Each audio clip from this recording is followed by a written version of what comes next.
In a world searching for a light in the dark, there is only one two-man team with the balls to take you by the hands and lead you towards the light.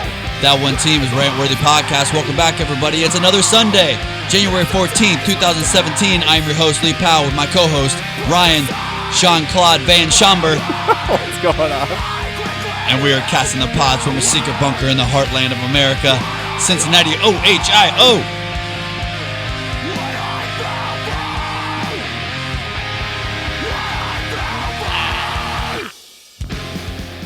First and foremost, sponsors. Fighter Philosophy. Go over to Etsy shop, put in Fighter Philosophy, pick up a sweet rash guard that took Ryan from knowing no jiu-jitsu to winning gold medals. 100% the only thing that did it. 100% is the only percent that is valid for that statement. Unless you go to a Catholic school. So if you want to go from a zero to a hero like Ryan, lose lots of weight, Fighter Philosophy. That's the only reason he did it. They're back. Keto Delivered. The curators of keto goodness. They find the best keto-friendly ingredients, condiments, snacks, and much, much more. Send them to your doorstep every month. KetoDelivered.com. I do have... You just went from amateur to professional. You finally did not pause in between. Let's celebrate. I on purpose was like, I will not stutter this week. I do have a slight confession, though, and Ryan doesn't know this till right now. What's that? But so the other week we had the new box, and you left it here. I did. I cooked everything. Did you? Yeah.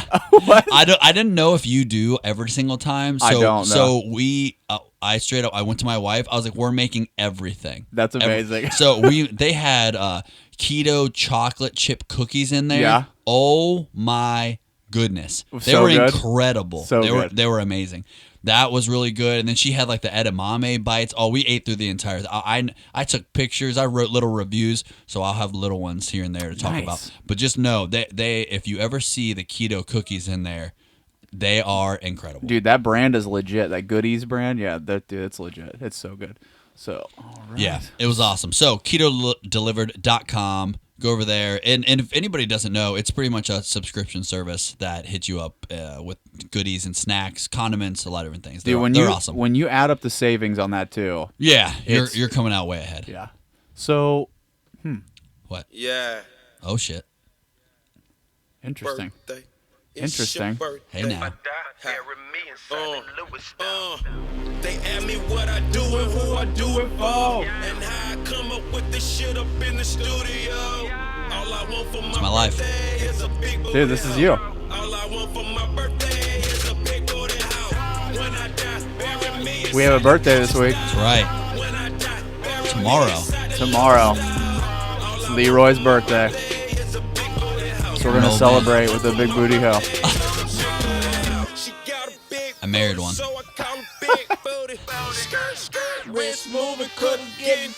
Oh. Are you've been prepping for this moment? Oh, man, I'm way too hip for this song.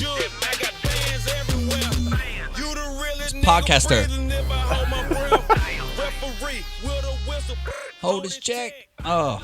Yeah, so we were talking that there's a possibility here in the near future that your birthday could be something you're off for every Yeah, that'd be so awesome.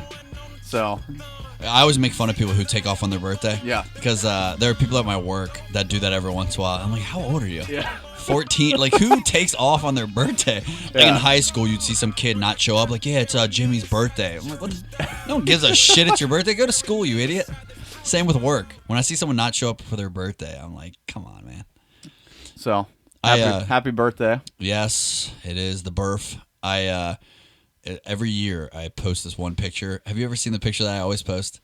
So I have one. I'm wearing what looks like an ugly Christmas sweater with the rat tail, and I have my rat tail hanging over. I know exactly the one. I'm standing next to a bologna sandwich that has one candle in it, one birthday candle in it, and my dad took a picture of me.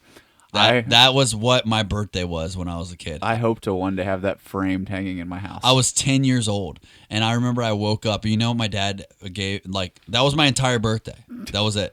I woke up, and I remember I had bunk beds. I'm not sure why I had bunk beds when I was one kid living in one room. I had brothers in the next room, two of them, and for some reason, they didn't have the bunk beds. Yeah. I did. So I woke up off the top bunk. Did you just decide every day which bunk bed you wanted to sleep in? Or I always slept on the top one. And Yeah. then on the bottom one, that's where I play with all my toys and all my cool stuff. Yeah. But I remember I woke up, I looked at my TV, and my dad took a napkin that he had written on it, "Happy birthday, double digits," because I was 10 years old. That was my birthday card. I love it. That was my birthday card from my dad. And then my cake was a bologna sandwich that is cut in half with a birthday candle in it. So happy birthday to me. That's It's legit. pretty much only been up from there, luckily. My birthdays from being born to 17 were the worst birthdays in the world. But I gotta say, I've made up for it in adulthood. Yeah. They've been only ridiculous. I that's the one thing about getting a decent job most of my life. Once I turned 18, I've tried to make up every year since. Yeah. Where I spend money on myself. I get together with a lot of good friends and have a good time. So it's gotten much better. I could say I can't complain anymore. All right, so let's move on to do some MMA stuffs. Yeah. So we had a lot of news this week, pretty crazy. So we're gonna touch first on the card getting ruined. Dude, this thing is ruining You got it there, boss? Yeah, it is ruining my life right now. Yeah. So what we got to talk about tonight is UFC Fight Night St. Louis. But it's funny because it's not funny. We ended up hitting a larger point in the last 2 days about this fight card because randomly we have two weight cutting issues or weight cutting problems. With the Zach Cummings thing, he said that he slipped outside of cutting weight and damn near busted his skull open. He's getting staples and everything.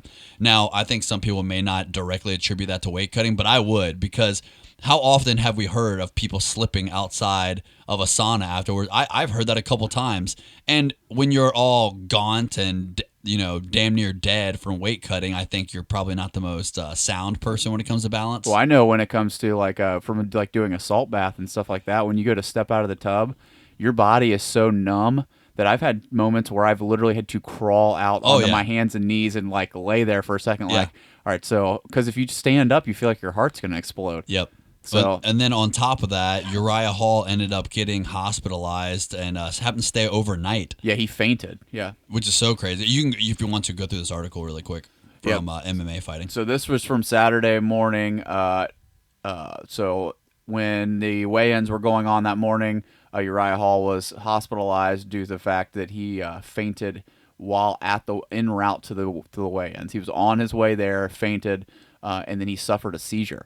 So that's what happened. So he's not known for having issues with cutting weight in the past. This is kind of an interesting one because he was fighting Vitor Belfort, and it was going to be his retirement fight, win or lose. So kind of take some steam. Both of these kind of take the wind out of the sails of the card a little bit. So we're running into some issues with the card tonight. So yeah, I just thought that was so crazy and brings up kind of a larger point with weight cutting. I think everyone's been talking about this. The weight cutting thing is a big deal. And I'll throw in this too. I sent you this last night, but it was a tweet from Mike Bowen. And it said in the 18 months leading up to implementation of the early weigh-ins, a total of 17 fighters missed weight, right? And now 18 months later, 51 fighters have missed weight. That's insane. Or failed to make weight at all, which is even crazier. Does that say that it's worse? Oh, it's ungodly worse. Or is it just... It's just saying that it hasn't improved and we've hit a little spike just because. It's worse because think about it from our standpoint, right? The reason why usually it might actually be different nowadays for you competing in the modern time, because I remember back when we had to weigh in the morning, so it was a little bit different for us. It was actually similar to this. And the hard part about that was you had to go to bed mildly on weight because you had to weigh in at 8 in the morning. So I for grappling tournaments 6-7 years ago, that's what I used to have to do. So I had to be really close going to bed on weight, which is a little bit different than having to weigh in at 7 or 8 o'clock at night.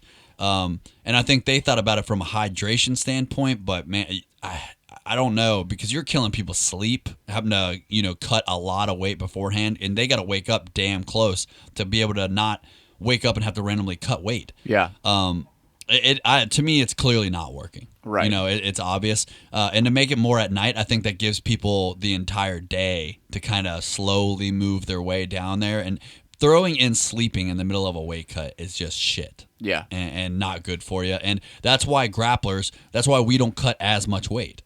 I mean, we can't. You know, it just doesn't make much sense. And another thing that I think people need to eventually get into is that guys are cutting way too much weight. Yeah. And I don't mean then go up in weight, because think about a guy like Uriah Hall. He's fighting at 185. To just go up to 205, that's probably where he's starting his weight cut. He will be the smallest 205er by a long shot.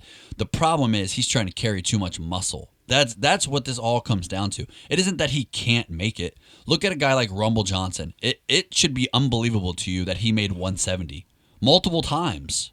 Not like he was the most comfortable. He missed weight sometimes, but he also made weight. Yeah, which that's seems insane. How? But the way you do it is not carrying as much muscle. Period. It's that simple. Stop being so big. Don't lift weights as much. Do way more cardio, and you will not carry as much muscle mass. There's ways of making yourself carry less. I have weighed in at 170, 155, and I weighed in at 145. Period. And the difference is, one, you get to be way more muscle bound, and others, when I weighed in at 145, I look like a string bean. Yeah. I mean, I got like this long neck, and I look like shit, and I'm carrying hardly any muscle mass. But that's the only way I can make 145. Yeah. I mean, without wanting to kill myself. Yeah. It's just how it is. So, I mean, to me, it's like Uriah Hall needs to run way more, lift less weights. I mean, you got to get to where you're not carrying as much muscle mass, and it shouldn't be as tough. Or move weight classes. I don't think putting a weight class every 10 pounds is going to, people are going to always look for the advantage. They always want to be the biggest and get down. Period. Yeah. It's just crazy to me to think, like, I know for myself to cut like 20 pounds is like 12 weeks of solid work. Right. I mean, and so to think that people cut significantly more than that just seems crazy to me. Yeah. It's nuts. I can't understand. Yeah, that. I mean, there are guys that are at 55 that start in the 90s. Yeah, that's insane. Cutting 20 pounds of like fat and getting down and dieting, and then cutting 20 pounds, 15, 20 pounds of water. I mean, they're just, killing themselves. That's crazy. All right, so let's talk about the card tonight then. So we still have some good stuff on here. It'll still be a fun card. It's obviously taking the wind out of the sails a little bit. Yeah. But going over some of the main card here, we've got The main card's still fun. Yeah, Korean Superboy and Jeremy Stevens. We got Paige Van Zandt. We've got Kamaru Usman versus Emil Mech. Darren Elkins is on here versus Michael Johnson. So we've got a lot of good stuff still rolling through there. So you want to touch on some of those? Yeah, they're pretty fun. I mean, some of these are really interesting. The ones for 170, the Usman versus Emil Mech is a very good fight. That it's interesting because Usman has been a monster, and Emil Mech is one of those guys that's coming from other shows, but he knocked out Palhares and then had a great first fight in the UFC. I think he won I'm pretty sure by TKO, and now fighting a legit dude. And from what we're hearing, a lot of guys don't want to fight Usman. So it's going to be interesting to see those guys go at it. I like it just to see who's going to be kind of the up-and-coming contender at 170. Two freaking jacked dudes right there. And the thing is, if they look jacked in that picture, it's also because they're making Emil Mech look way smaller, because Emil Mech is way bigger than Usman. Really? Way bigger. Yeah, he is gigantic. Like, it doesn't make sense that he makes 170 at all. But that's an interesting fight.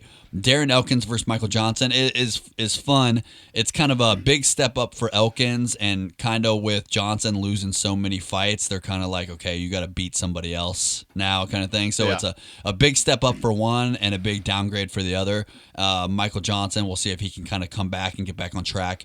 The Clark versus Van Zandt fight is mildly interesting because Clark's going through a lot of shit this week. I don't know if you knew this about Jessica Rose Clark. She was just on the news. Someone had broken into her Las Vegas home, stole some shit, kicked her cat to where her cat had to get euthanized. I mean, it was crazy. She's going through some heavy shit this week.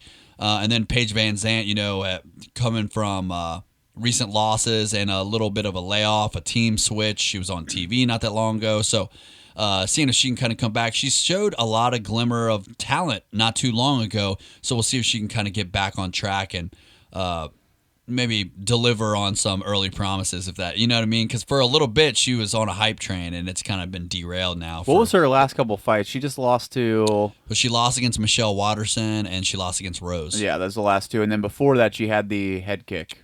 Yeah, right? Against Rowdy Beck Rawlings. Yeah. That's and then right. before that, she beat that one blonde girl, kickboxer girl that she's on, Felice Herrig. Yeah, She's on a 4-fight yeah. win streak now. She beat her, and I think she had another win in there too. But we'll see if she can kind of get back on track and see if she's looking good. The fight, Stevens versus Choi, is a awesome fight. That is a great fight because that division is really wide open right now, and you really have Brian Ortega and Josh Emmons at the top, and I've been hearing, I guess, that they're trying to get that fight to happen. Josh has been putting it out there, saying that Ortega won't take the fight. I don't know why not, because it's a winnable fight for Ortega, and why they're both kind of on the rise. I would love to see that fight. But this is kind of an old power puncher versus a new power puncher.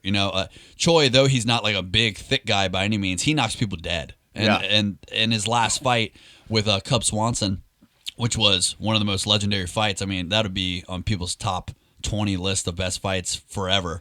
It was awesome.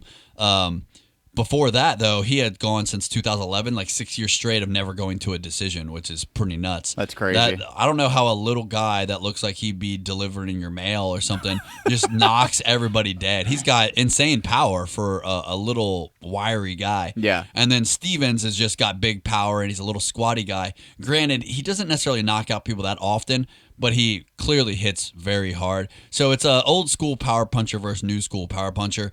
With Stevens, he's added a lot of things to his repertoire lately. He's been fighting a lot of high-level guys. I wonder if that'll be too much for Choi. Or, when you end up seeing guys like Choi who are kind of newer, you wonder how much they've grown in the time that they've been off. We haven't seen Choi for almost over a year now. So I almost wonder, has he grown in the meantime? Will it be too much for Stevens? So it makes it a really interesting fight. Being that it's 5 rounds and Stevens doesn't seem to get tired that often, I wonder if Stevens kind of does a Cub Swanson kind of thing. Now that he's added the leg kicks and combinations a little bit more to his game, I wonder if he kind of pulls the upset in this fight, because he's actually the underdog. I say he's a pretty live dog on this one, so I wouldn't be surprised with Stevens probably winning a decision. Okay. But it's a fun card. It's fun. Yeah, it should be a good time. So we'll have a nice Sunday card. I'll be really tired going into work tomorrow. So, all right. So let's talk about. We'll kind of go together with these two. So we had a couple strange moves when it comes to commentators in the MMA world this week. So we heard some this week in some interviews about Jimmy Smith leaving Bellator. They decided not to exercise his option. Yep. And so he became a free agent, and he is now signing with the UFC, which was announced this week. And then he will be, I guess, I don't know if he's being backfilled or how the roles are going to work yet, but we did find out that the MMA referee, John McCarthy, best in the business, is going to be retiring from his referee duties, and he will become a Bellator broadcaster. Well, we almost got to go to the outline really quick. Okay. But the thing about Jimmy going to the UFC, it's kind of weird. So it's one of those things where if you would have asked me a month ago whether or not I ever pictured Jimmy Smith being in the UFC or doing any of that kind of stuff, I never have thought about it. And now being faced with it for the last 2 weeks, I'm actually kind of looking forward to it. I'm interested to see how he fits in. Yeah. Because and a lot of people have kind of said this. There's enough people commenting on it, and everybody's paying attention. But what I like about it is he couldn't be much more different than Rogan. Rogan kind of waxes poetically, long form talking, and which is nice and a talent in itself. But Jimmy is very direct, and it's like short but sweet kind of things. He gives you the information you need in pops, which generates a lot more conversation. Now, granted, he's never been paired with the guys that conversation mattered with, but if you add him to the UFC's stable of really good guys, you could probably see that equaling something really fun.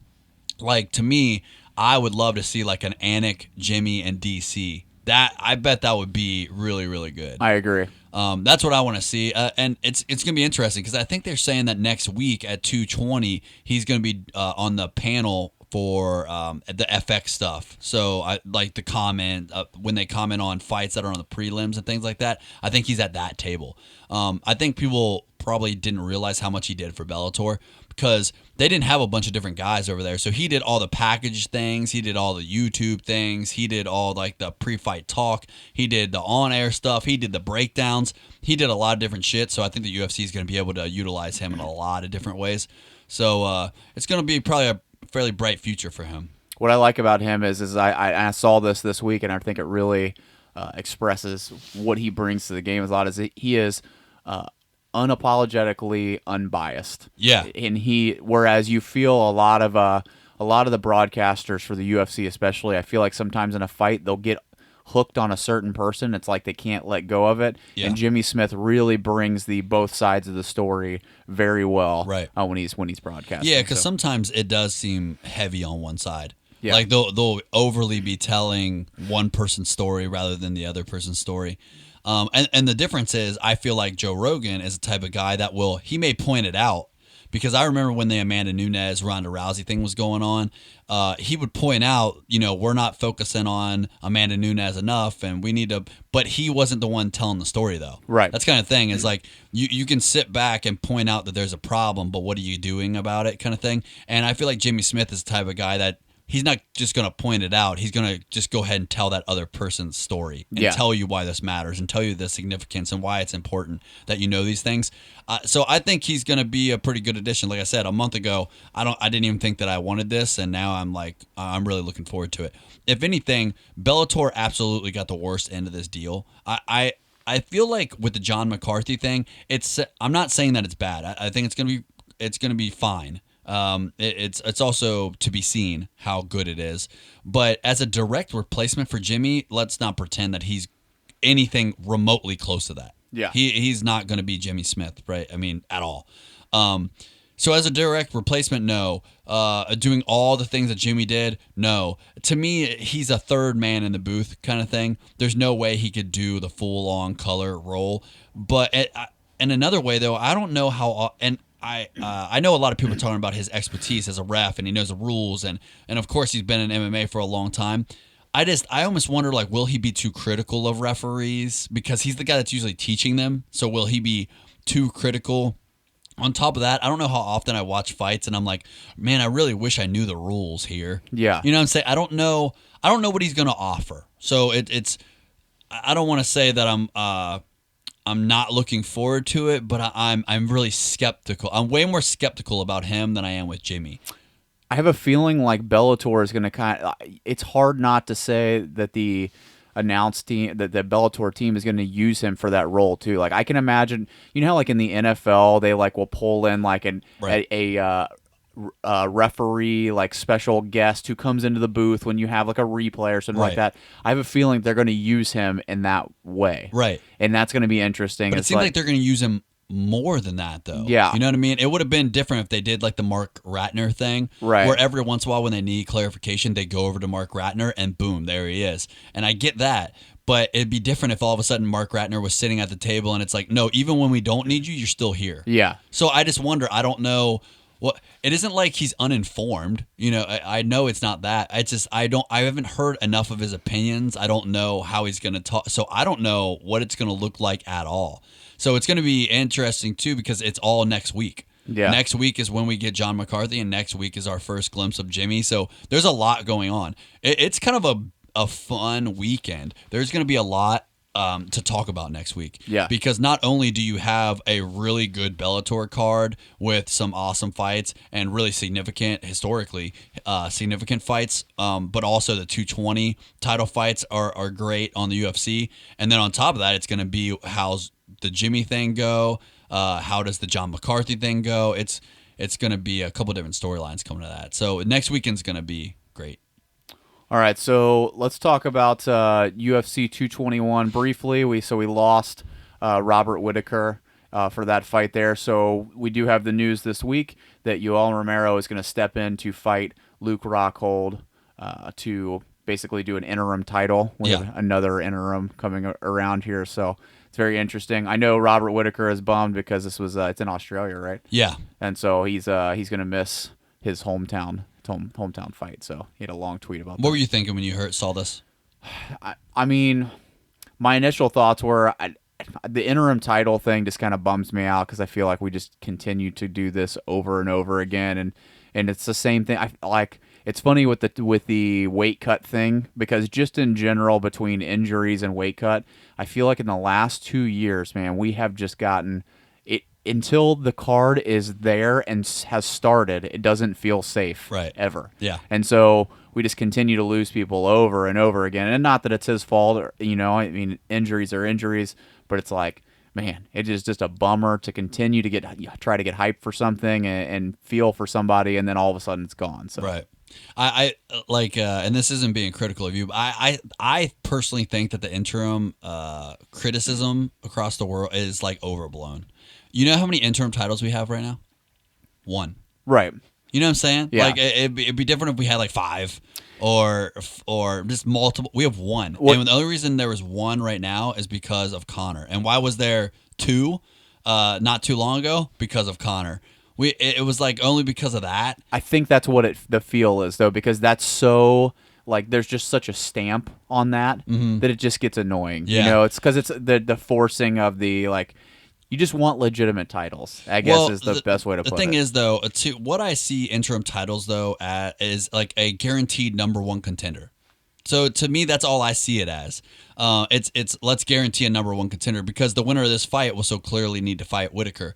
To me, I thought that this interim and this fight in general that's now going to happen is probably how it should have gone anyway. Yeah. To be honest, because we would have had GSP versus Whitaker anyway, right? That was what was supposed to happen. So if we would have had GSP versus Whitaker, we would have had to have some kind of a number 1 contender fight out there. And who would it have been? It absolutely should have been Luke versus Rockhold. I mean, Luke Rockhold versus Yoel Romero. That's clearly what it should be. I always thought that it was kind of, I don't want to say bad, but interesting that Luke Rockhold was going to get a title shot back off get a rematch for a title against after a win over Branch. Yeah. You know what I mean? Like you beat David Branch, an unranked guy from a different organization, and now you get to try the title again. I just thought that was like, that's okay. Where now it would be beating David Branch, and now you have to fight Yoel Romero to get a shot at Whitaker. That to me makes a lot more sense. And to me, it gives a lot more clarification for the middleweight picture, honestly. So I don't hate, I mean, it's also one of those things that we don't have a choice. He's hurt, so what do you do? Yeah. You gotta. They keep it to me. Titles make people make more money, and it guarantees a number 1 contender. So be it. So if guys can make more cash, and we have a number 1 contender, and the winner of this has to fight Whitaker, why not? I don't mind it. Yeah, I'm not mad at the fight at all. And Yeah. anytime I get to see Yoel Romero, he's like, I text you and told you, I was like, hey, if there's a chance that I get to see some crazy training video where he's sprinting around the mats with somebody on his back and screaming at the tops of his Yeah. lungs or something like that, I'm in. So I'm excited for the fight itself. My initial thoughts were that, though. I just would love to see some more health, I guess, in here. It just seems like here recently, man, it's just nothing is safe. Yeah, it definitely seems worse. Yeah. I think that's probably a little bit of the USADA days. Yeah, absolutely. All right, so we had a change in at Bellator for 192 for the main event. So the Douglas Lima versus Roy McDonald fight moved to the co-headline and then Chael Sonnen and Rampage will go to the top. So let me pull the article up on that. Opinion. Oh, what do I think about that? I don't care about the article. Yeah, so for me, it is a I don't really care, to be honest. I get what they're doing. I think both the fights are. I think you can make an argument either way. I think the argument against Bellator would be that they continue to hang their hat on the old guys and somebody else's name. So you don't care either way? Versus trying to build new talent. You don't care, really? No, I love Rory. I'd love to see him in the main event. The title fight, not the main event. Yeah. But I get but you know what they're doing, man. You know exactly what are they doing? They're hanging their hat on older veterans, just like Bellator has always done to try and sell it. It's a week away. I know. Why change it now? It's true. But it doesn't. That's what I think, man. I think they're trying to hang their hat and sell. You know what it might be is that maybe they're not feeling the promotion of it. You know? Yeah, it could be. I hear that it could potentially be ticket sale related. That's what the Twitterverse is saying.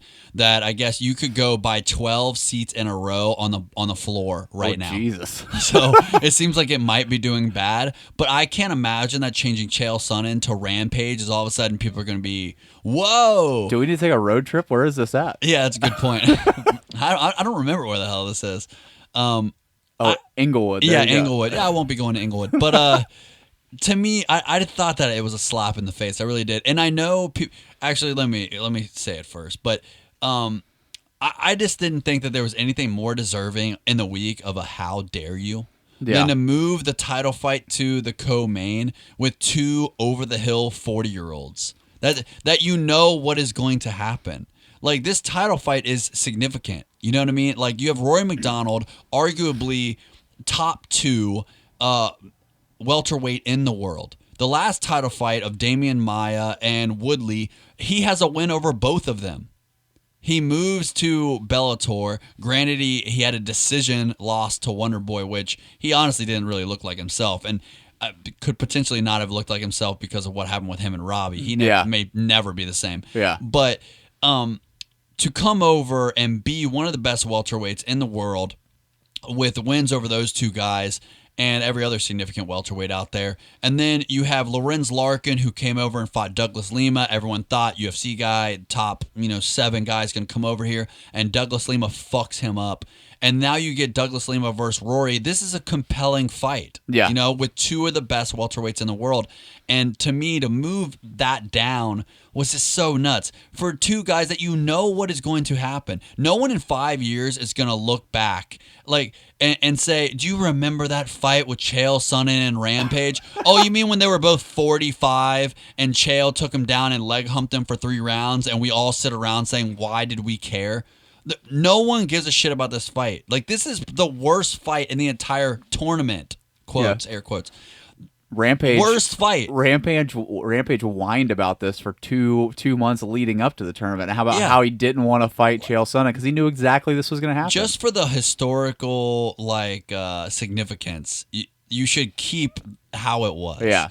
You're not going to sell more tickets because you put Rampage Chael. It's because the educated person knows what's going to happen. Chael's looked like shit for the last 5 years, and Rampage looks like shit for the last 5 years. No one in their right mind is looking at this going like, man, I've been clamoring to watch these two. Yeah. No one gives a shit. That you're not going to get what you want, and everyone knows that. That's why it's not selling. You could say whatever you want, special guest referee, Hoist Gracie, and make it like a WWF type thing. And no one gives a shit. It's silly. Moving it only felt disrespectful to me.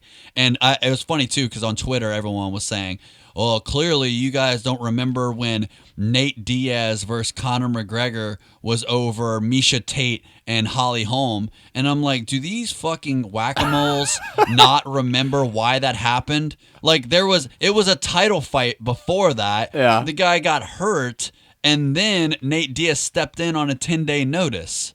That's why it became that fight. I think it was RDA. He was going to fight Rafael dos Anjos for the title. Yeah. And Rafael got hurt, and then Nate came in. So it's like Conor McGregor, the biggest star in MMA, who was headlining the thing for the entire time. 10 days out, someone gets hurt, and he stayed the headliner. That is completely different. Yeah. That is completely different. The title fight was the main thing, and then you bump the title fight to put two old fucks in the main card. That is ridiculous. You know what I took away from that the most? What? That your newest insult, your dad insult here, you're dadding it up. Yeah. Is you just called them whack-a-moles. That is not a dad reference. I've been saying that for a long time. Do you know what a whack-a-mole is? You remember those things when you go to an arcade and those little hairy-looking Wookiee things come out and you got to smack them in the head before they go down? That's what I call people at my work. Like, if they do something dumb, I'll talk to the guys on my team, and I'm like, we can't be out here being whack-a-moles, guys. Like little idiots who just need smacked on the head, like, you're an idiot, you're an idiot. Like, sometimes you got to whack them and get them in their place. So I call people whack-a-moles. I got hung up on that. That's what got me the whole thing. So, all right. So next story here. This is. Oh yeah. So let's see here. Let me get a second. Next story. Next story. Let's go. I think we need a little bit more of this. What is it? Oh, shit. Birthday. Can't even go to the stories. Oh, shit. Somebody in here, it's your birthday. It's your birthday. Somebody in here, it's your birthday. It's your birthday. Everybody move like it's your birthday. Birthday?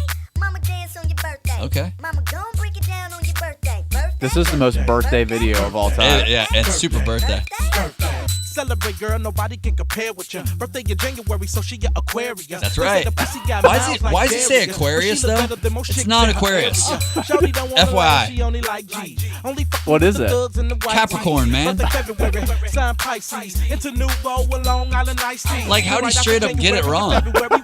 I'm a fucking Capricorn, man. Dude,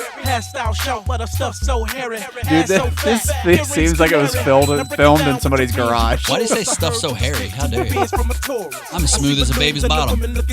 Somebody get down for me when you hit the chorus. Somebody in here, it's your birthday. I can dance better than the women in this video. All right, let's get back to it. Jesus Christ. I sent you this next one because it is so good. All right, I'm going to let you give the breakdown on this. Give me the play-by-play on how, because you gave me a great breakdown on this before really? the show. Yeah, so. Well, I just thought, okay, so if you guys didn't see it, DC obliterated Volkan Ozdemir, and it was so awesome. So can you go down for me a little bit so I can see the second screen? So Volkan Ozdemir ended up posting like this brutal Instagram post where it shows him walking away celebrating after he knocked out Jimmy Manoa, and then on top of that, it's like a split screen picture, and the split screen picture is John Jones when he's walking away after knocking DC out. So it's like, here's me knocking this guy out, and here's John Jones knocking you out, pretty much saying, here comes more of the same, next week. And, everyone's like, oh shit, Ozdemir's talking some serious stuff. And I thought it was pretty good. But then Daniel Cormier, he is so good at this lately, like turning people's shit talk into him roasting them back. Yeah. I love this new turn of him talking shit. It's really good. But he reposts it. Like, he retweets it and adds on shit. And he goes, savage post, Volkan Ozdemir, but since no one knows or follows you, I'll send it out to the public. Already pretty brutal. 3,000 likes for such a good post seems like a waste. Quick point, though. You're no John Jones, and I'm no Jimmy Manoa. That's another roastable line. And I'm a lot better than Kelly Amanunson or whatever. And that was a person who submitted Volkan Ozdemir like 3 years ago. And then it says hashtag tap machine, hashtag bum. Damn. Dude. I just thought it was so brutal. I love DC's newfound shit talking. It is so good. The growth of my love for DC. Every week he's coming with the heat. I really love it. I really love it. All right, I want to throw one more of these in. Oh shit.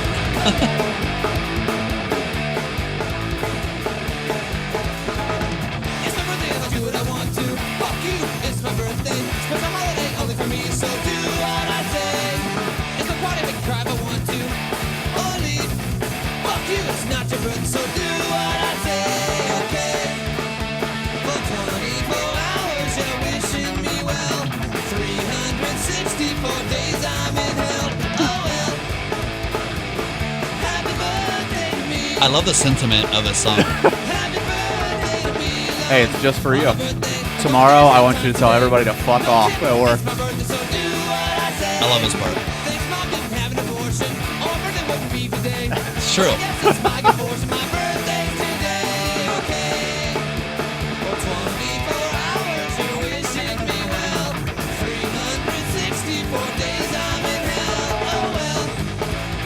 I like that it panders to me just being a brat That's right. on my birthday, which I don't hate that. That's what I fully expect tomorrow is you just to go into work and be. I don't want to do anything. They're like, Full of Lee, that. why are you not doing anything today? I'm like, it's my birthday, man. That's Fuck right. you. You just sit around all day. I expect you to like sit down in your chair at your desk and just spin around in circles all day. I could only wish. All right, let's party. I need a slow day at work. Yeah.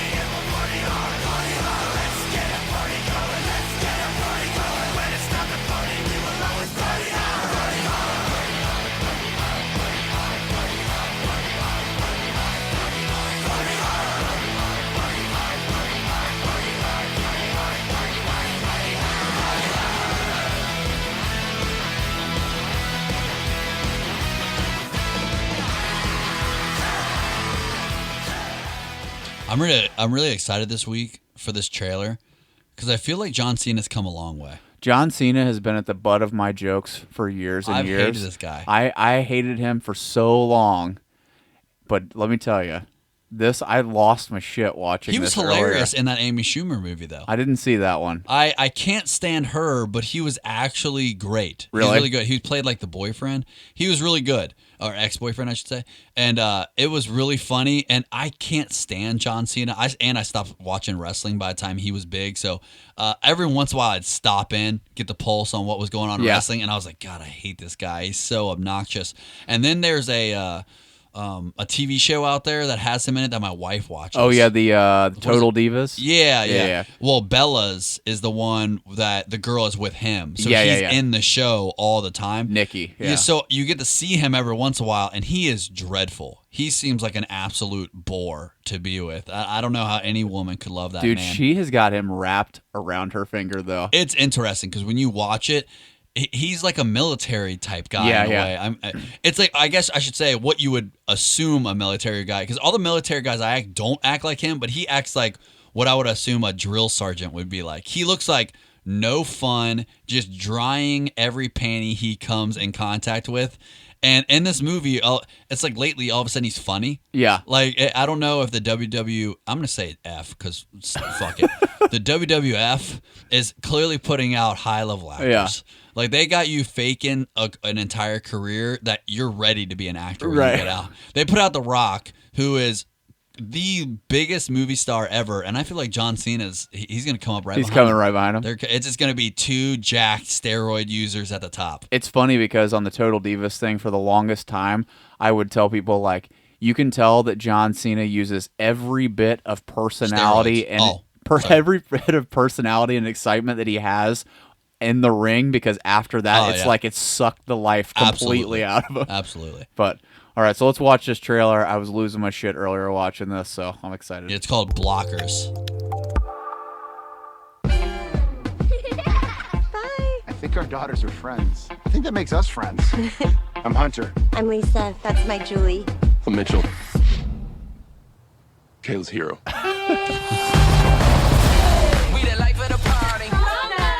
I can't believe it's prom. They're so grown up.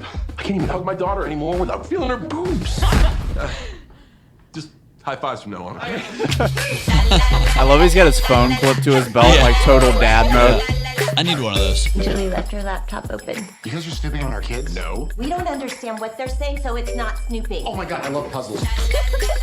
Some about an eggplant. In teenage emoji, eggplants are dicks. Wait, what? All emojis have a secret meaning, so like trees are weeds, and this thing is yas queen. Yas, queen. So she's gonna get roses, kiss, and then touch his dick eggplant. Dick eggplant. That's jizz. Stand down. It is. Look, it's coffee, but this is a sex pact. They're planning on losing their virginity on prom night.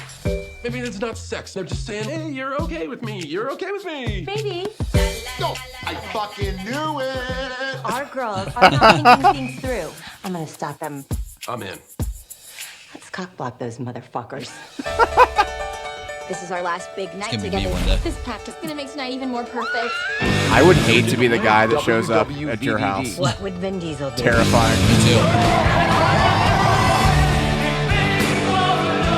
In times of crisis, parents are known to have superhuman strength. I can do this. What the fuck? That is amazing. So messed up. Did your dad try to stop you when you wanted to lose your virginity? He's too busy high-fiving me. I'll do anything for my daughter. What about a little chugging contest? Bring it. Wait, what? We're butt chugging. You got this, dog. No, I'm tagging out. You're in. What? I asked my Baby, wife it's looser down if she there. butt chugged. I'm a baby out of my butt. Is that actually a thing? Do people do that? I'm not positive. Not a fan. I am tripping so hard. I just had a vision. My dad was chugging beer through his asshole. That's why I didn't go to college, Can't do anymore. Post, for fear of this. Ew. He shot beer out of his asshole in the guy's face. The movie looks decent. Like, it looks funny. Dude, I am so excited to see that. Yeah, that's why I didn't go to college. Someone told me that they did beer bong things in their butthole, and I was like, I'm out. That's I not need for the me. world to tell us if that's real. Because It is real. People definitely why drink beers in their buttholes. Yeah, of course. why do you do that? I don't know. I asked my wife if she ever did it. She said no, because she went to college. I need like to, one of those smart people. I didn't. I don't have that. Yeah. I don't know. First you wanna go to the left, then you wanna turn right. Wanna argue all day, making love all night. Look at that hair.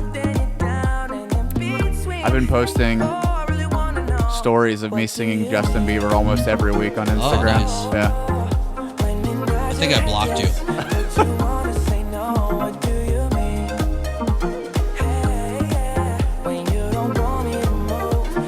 That fan back there looks familiar. I've seen it somewhere. I can't wait to get video. We're gonna pop that in the back. All right, we have some good freaking questions this week. I'm excited. You sound excited. All right, so there's some random shit. All right, so question number 1 this week is going to be, who has the most kids ever? I would have thought it was my great-great-grandmother. She's a Sicilian woman. My grandpa is one of 9, but they said that 3 different kids got lost, so she had a dirty dozen. That's ridiculous. That's a lot. 12 kids? A Dude. dozen? Ugh. I am not all about that. Dude, this is crazy. Okay, so The kids were just falling out of there at one point. just dropping them. Labor's just walking like, along. ow! Okay, there it is. There's the kid. So the person who has the record for mothering the most children doesn't even have a first name. Yeah. It Who needs one? It was a peasant from Russia who was married to Fedor Vasilyev. Okay. And so she gave birth to 69 children. That cannot be real. It's real. And here's the even crazier part. There were 16 pairs of twins, 7 sets of triplets, and 4 sets of quadruplets. And the guy who had this kid, or who had this, that was his second wife, or he had, he had 2 wives. So he had even more children coming down through here. So he had 87 children. No. All together. Come on. I swear to you. What in the world has 87 of anything? That is a small company. That is crazy. Yeah, you could legitimately start a family business. 87. Oh my gosh. You could play football against you. You could start your own football league and play against each other. The bench, first through third string. Yeah, you got a full team. Like an offensive coordinator. I mean, you have all the positions filled. Unbelievable. That is just disturbing. If you have 69 children, you're bound to have one child that like is a millionaire, right? 4 times they had quadruplets. Yeah. Dude, what is going on with the genetics there that you have? Can you imagine the hell that one set of triplets is? Well, guess what? She did it 7 times. 16 pairs of twins. Come on, dude. Did she have any normal births? No. Wow. The first one legitimately never had just a single child. It was always like, oh, you're putting something in there? I'm baking for more than that. That's not a miracle. That's a disorder. Dude, something is wrong there for sure. Something is wrong. She can only have multiple pairs of children. God, that is just, insane. I'm so sorry. All right, so let's talk about the next question here. This was all over the news this week. So what did H&M do? Is this the biggest mistake ever? Dude, it's so bad. What in the world were you thinking? So if you didn't see it, I don't know how you could have missed it. But there was so this week, the H&M put out a hoodie, a picture of a child, a small black child, wearing a hoodie that said "Coolest Monkey in the Jungle," and it is real bad. Wow, God. And I know that they're not a company that is based out of the United States, but I don't know how you don't have some kind of PR team that could have caught this beforehand. It was miserable. Yeah, So- does it hit no ethical portion of the company at all? Does anybody, that doesn't go across HR's desk and they go over this, like, how would this be interpreted? Like, I don't know if they were coming from the view of, like, well, no, we don't consider that, like, a term that we use. Therefore, that's why it's it's not offensive. I don't know in what world this went through normal employees, then went through the middle management, and then when they go for advertising, it went through them, and then like people approving, yes, that's a good photo. I mean, how did it make it through so many levels of people before this went public? I can't believe that no one ever was like, hey, did you guys ever sit down and think about this could be misconstrued like in a really, really, really bad way? Like, it didn't have to be their intent by any means, but how do you think people are going to take this? To even make that hoodie in the first place is ridiculous. You can't make that in this day and age. To even make that hoodie in general is bad enough, but then to put out the advertising that you did, I mean, that's just... You just completely screwed yourself on that. Yeah, I didn't understand it. That was like the largest misstep ever. Yeah. I just couldn't believe it.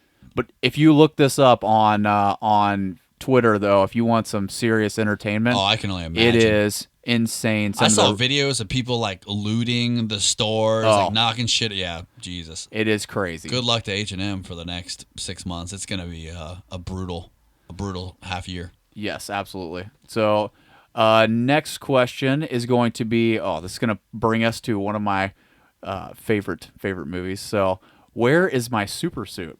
I gotta admit, even though I've seen this movie so many times, I didn't remember this whatsoever. Dude, this portion... Like, as soon as this came up, I was like, "Where's my super suit? What the hell are they talking?" I had no idea what you were talking about. Dude, I love this. I don't know so why much. this became re-popular this week, but it's still good. Yeah, I love it.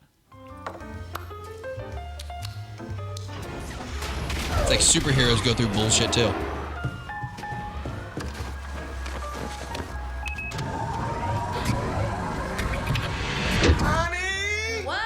Where's my super suit? What? Where is my super suit?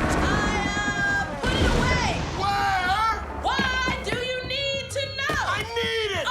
Don't you think about running off to doing no daring do? We've been planning this dinner for 2 months. The public is in danger. My evening's in danger. You tell me where my suit is, woman. We are talking about the greater good. Greater good? I am your wife. I'm the greatest good you are ever gonna get. Wow. So there you go. One of the best parts of that movie.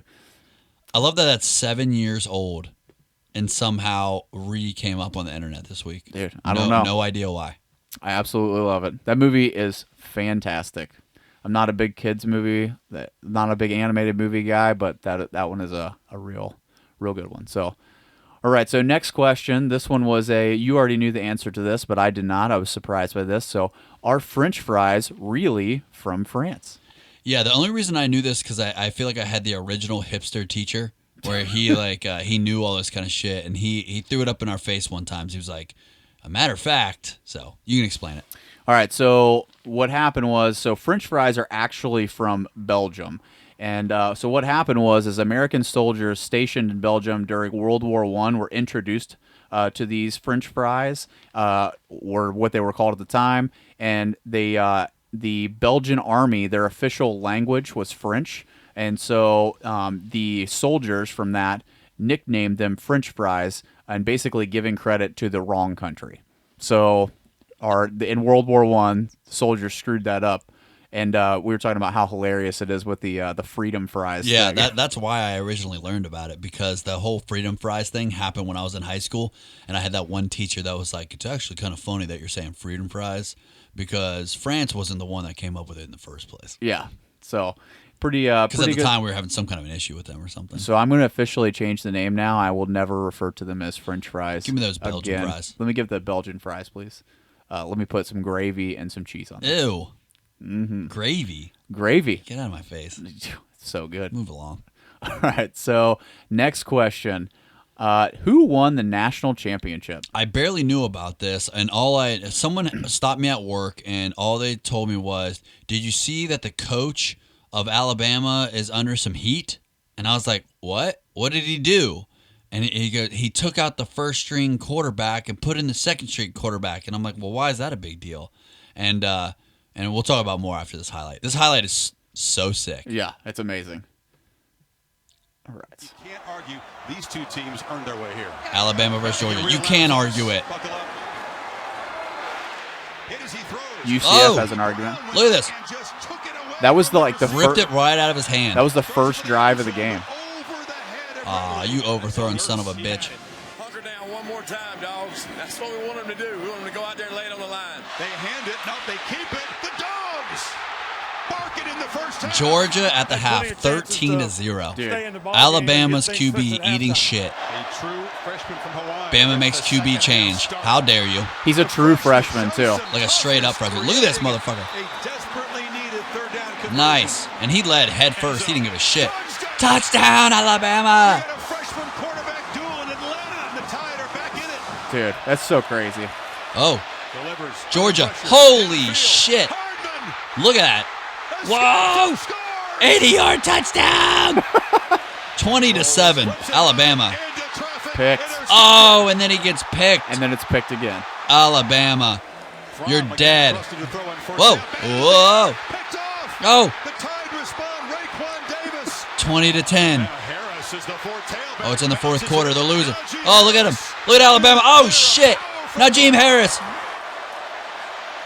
Alabama down by 7. Oh, oh, oh, he catches it. Dude, this is so crazy on fourth down. He's fourth down. Fourth down. Get out there. Touchdown! Dude, this window, insane. Whoa! Dude, that is called threading the needles, boys. It is 20-20, all tied up. Oh, Georgia about to win the game. This poor fucker. Oh! He misses the field goal. You're the most hated man in America. Oh, that was Alabama. Yeah. Heading into overtime. Oh, my God. Georgia. Sacked. Dude, legit, this field goal is so far. And this guy he wears glasses. 51 so attempt. Looking like Chris Sabo out there. Look at his nerdy ass. He can kick that goddamn ball. Wow. In overtime, they're winning. Alabama's QB. He wants this win. He's got to score. They're going to lose. Oh, no. Oh, fuck you. Oh, gets sacked. 2nd and 26. And he catches the game winner. Dude, one of the craziest. Alabama is your national champions. These fuckers. Good Lord. Wow. What a journey. I can't believe that was 2.5 minutes. Dude, that was an amazing video. That video, that game was one of the easily one of the best college football games of all time, and probably the greatest national championship ever, I would say. Man, it almost makes it good that they're so sketchy and left out the people that actually deserve to be there. Dude, it is. Look what we got instead. It's so Nick Saban has won like a crazy amount of championships. I think he's won like 6 titles now, and he's been there even more than that. It's just crazy to think. Yeah, I mean, people couldn't believe that they took out the first string QB, but I mean, that's the kind of decisions you got to make. Well, I watched that game. It changed the whole game. I mean, the entire first half, they were sluggish and couldn't get anything going offensively. And what's interesting is Georgia made adjustments throughout the game. That the defense looked great, and then they brought him in, and it changed the whole offense. It was like night and day difference. They were obviously never ready for that guy. Yeah, for sure. And so it just changed the whole thing. What kind of knowledge does it take though from a coach to know that you have that? Like, no one is this guy ready?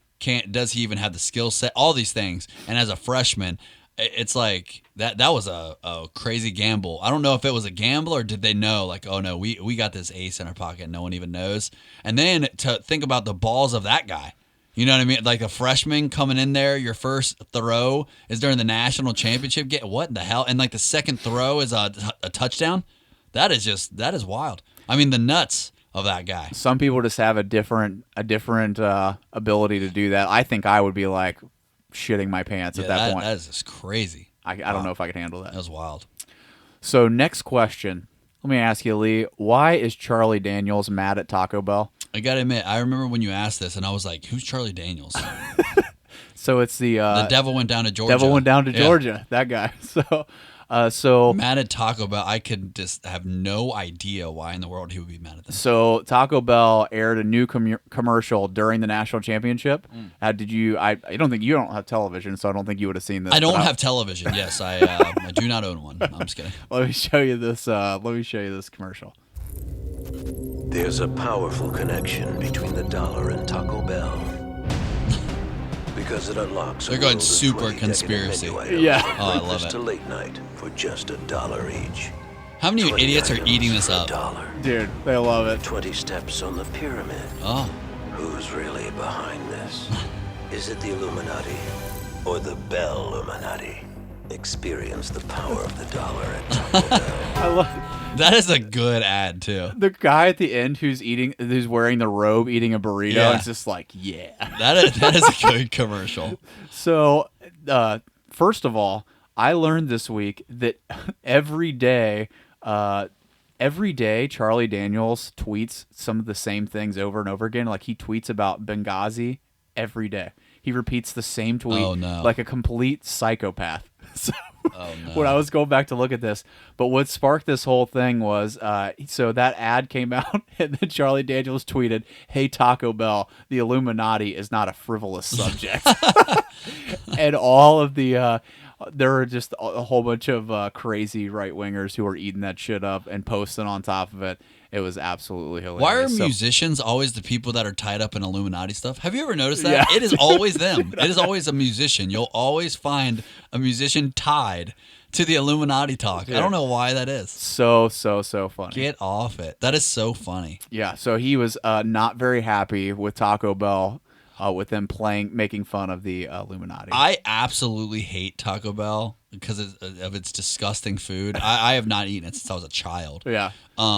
It is bad food, but I gotta admit that's one of the greatest commercials. Dude, I've ever it's so seen. good. Like that's It's so good. hilarious. So we wanted to talk about the major upgrade in commercials here. So just think back on Taco Bell in the 90s. So let's give you a little flashback. Yeah, I only remember one. Yeah. That this saying. The little Chihuahua. Do you remember when they had the stuffed Chihuahuas that came out that you could get there? 100%, yeah. Chihuahua looking like it's going after some girl. Yeah, girl. Passes her right dang, up. Cold shoulder. Oh, look, she's hurt. Yo quiero Taco Bell.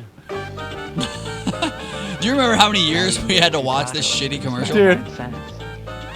Now, 2 tacos, 99 cents.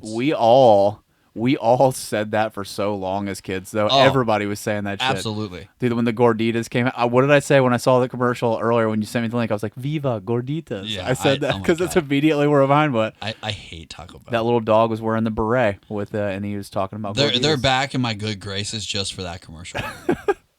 All right, so next question. I gotta admit, as we talk about a lot of dumb stuff on here. This is one of the dumbest things we've ever talked about. So, is the Tide Pod challenge real? I never heard that it was fake. So, but it'll be interesting to see what's going on. When I went down a rabbit hole looking into this week, I saw pictures of somebody who baked a pizza with Tide Pods on top of it. No. I swear to you. I swear. I Now, don't know. now that's got to be the satire portion of it. Somebody cooking Tide Pods in a skillet. No, I saw that too. come on. I swear. That's people just being dumb. Probably, but I was like, you've got to be kidding me. A dangerous new challenge is sweeping social media. Yeah, teenagers are putting detergent pods in their mouths. And CBS 2's Lisa Siegel is live in Glendale to explain why they're also putting This is called the themselves Millennium in Challenge. danger. That dude the on Millennial Challenge. That old guy on the left was like, they're putting it in their This is mouths. really serious. I mean, when you Do you look wanna find at out these, if your of course, kid's an these idiot? are chemicals. They are meant to clean clothes, never be ingested. Oh, no shit. First, the warning was for kids thinking these little laundry pods were candy and to keep them out of reach. Now, a dangerous online challenge has teens eating them, showing There's laundry the pizza. pods as pizza Come on. toppings mixed to They look fell like for a cereal, troll. and even people taking a bite out of them, all on camera. The online challenges are all over social media. They may seem like a joke, but teens are taking it seriously. I think it's very dangerous. Dr. Manuel Momjan of Urgent Meanwhile, 9 Urgent if you Care cuss Center in front of says your no parents, one they're should shoving be playing soap in your around mouth. with or eating Not these gonna die. pods ever. They're going to cause Just don't irritation. swallow it. Look at the haircut on this motherfucker. Yeah. Could somebody tell this guy to shave his head already? Yeah, especially because his hair has regressed to behind his ears, but somehow he still has a faux hawk. Let it go, man. This is a doctor that I cannot take I seriously. like that he didn't do his top button, though, so he's like mildly suave. Yeah, he's got a little bit of chest hair sticking out. He's like, yeah. Your eyes are a little too big. It's kind of offensive. What, you need to draw those eyebrows on, dude. What's Seriously. going on there? And it burns in the mouth and the throat, at the esophagus, all the way down to the We're stomach. not swallowing It the can pods, cause man. poisonous effects as well, could cause some severe nausea and vomiting. diarrhea, you can end up in the hospital, that's for sure. Now, Tide issued a statement You about could this potentially be challenge, shitting not bleach. taking any of it lightly. They say our laundry packs are a highly concentrated detergent meant to clean clothes. Oh. They should not be played with, whatever the circumstance is, even if meant as a joke. Don't and play with Dr. them even as a Mongen joke, says Ryan. it is never a joke. And what older kids do, the little ones will most likely soon follow. Your teens can pressure little toddlers to do really stupid things. So be very, very careful and talk to your kids Oh, about come this on, stuff. man. I don't even want to see that. Someone just shoving really is multiple pods in their mouth. What is wrong with you? That's what we like to call that's natural selection right there. Yeah, I actually don't mind it. Like, I would never do it because it's dumb, and I can't believe that it's real. But I also don't mind that some kids are doing it only because I feel like we need a good disease. I think we need something to take and kill some of these young population dipshits. control. Yeah, I really don't mind it. Nowadays, it's too easy to make it through.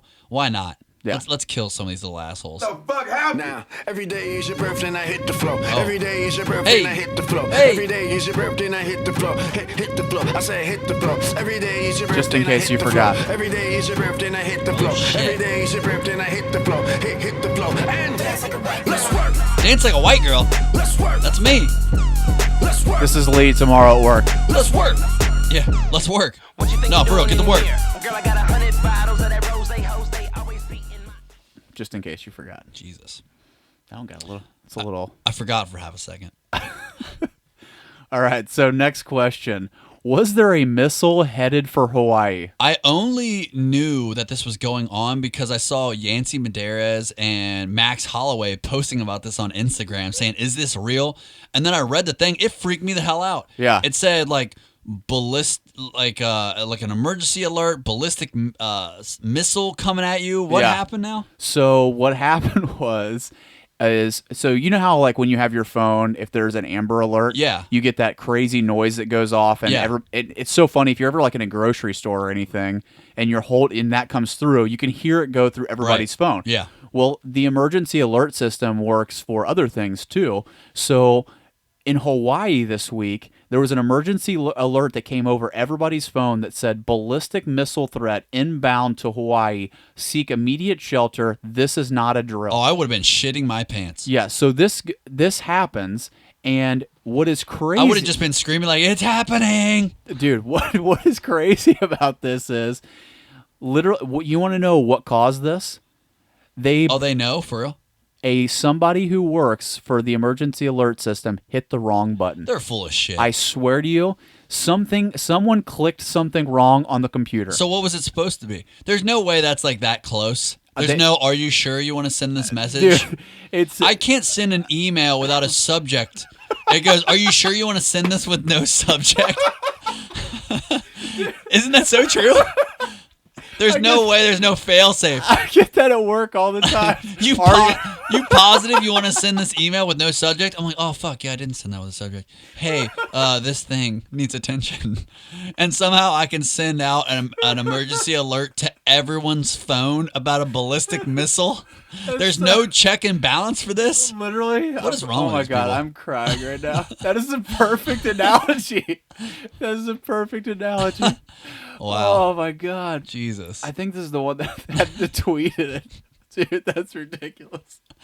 Oh man. So like the governor of Hawaii or something like that sent out this tweet where he was basically like, "Yeah, this is not real. There was due to human error." So I just can't imagine that. Essentially, somebody came out and said, "Yeah, somebody who works for the emergency alert system hit the wrong button, and that's what caused this." That easy, huh? Well, Yep. So, sweep it under the rug. Oh my god. All right, so I have one more here. We got to get this in before we go because I got them queued up. I got to use all of them. I got to get them all in. It's your birthday. I forgot all about the song. It's your birthday. This was one of the first unedited CDs I ever bought. This and Kid Rock were the first two unedited CDs I ever bought. Oh, there we go. Yeah. Give me a hug. How old do you think he was right there? Do you think I'm that age? I don't know. Do I look as good as he did? You look pretty good. No, he's looking pretty good, though. You look pretty good. He's jacked. All right, so last question here. Who slapped Harvey Weinstein? I have no idea.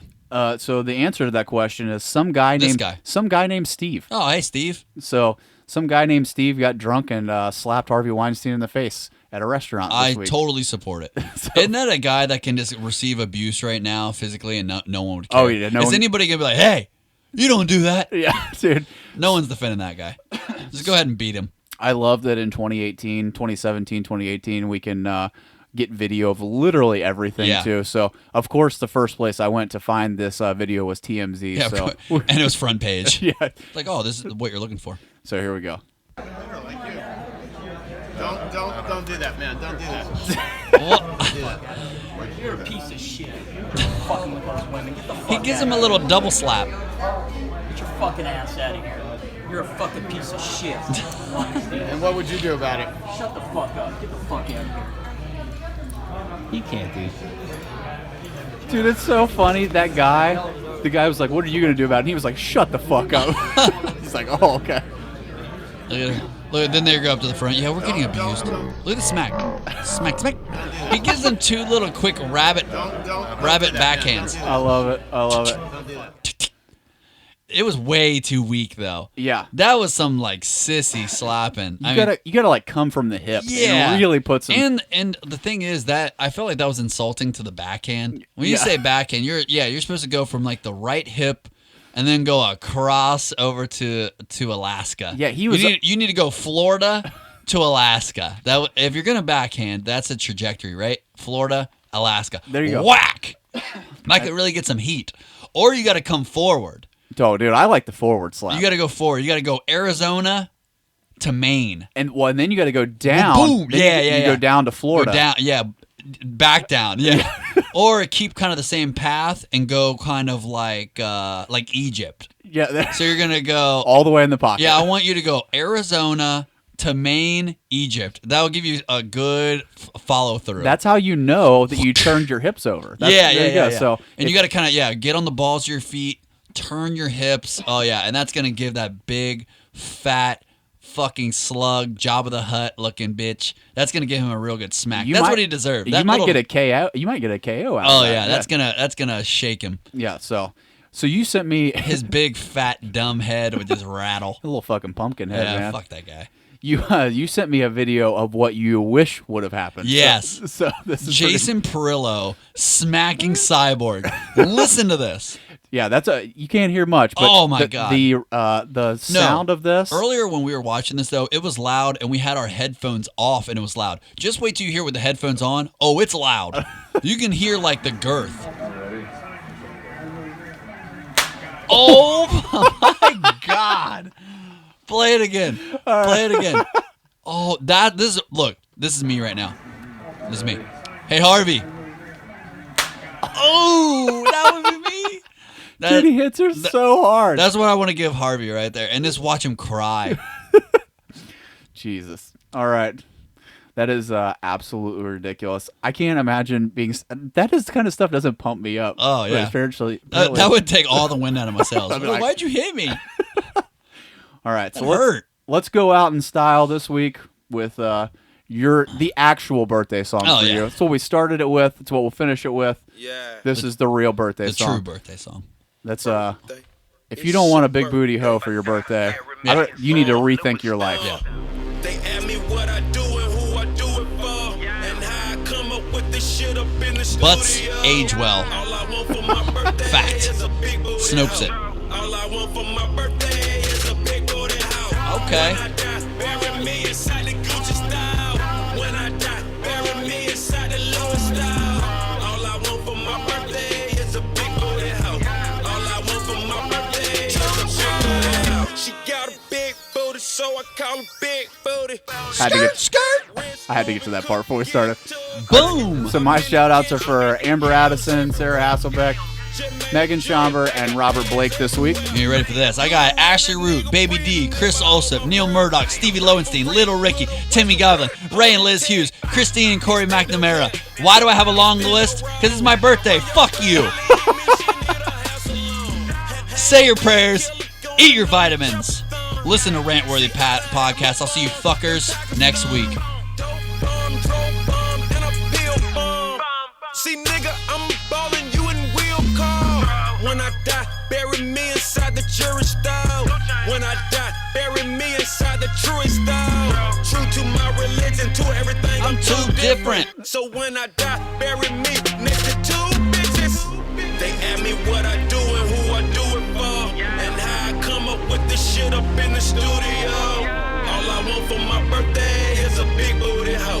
All I want for my birthday is a big booty hoe. When I die, bury me inside the Gucci style. When I die, bury me inside the Louis style. All I want for my birthday is a big booty hoe. All I want for my birthday is a big booty hoe. We're back. Yeezy, Yeezy, how you doing, huh? It's my Why? birthday, I deserve It's my to be birthday. free, Fuck you. She holding now, she ain't giving to the needy, huh? You go downstairs and fall asleep with the TV on. Y'all been together 10 years, you deserve a menage. Especially if you put that BMW in a garage. Especially if you paid a couple payments on her mama crib. Went to her niece's graduation.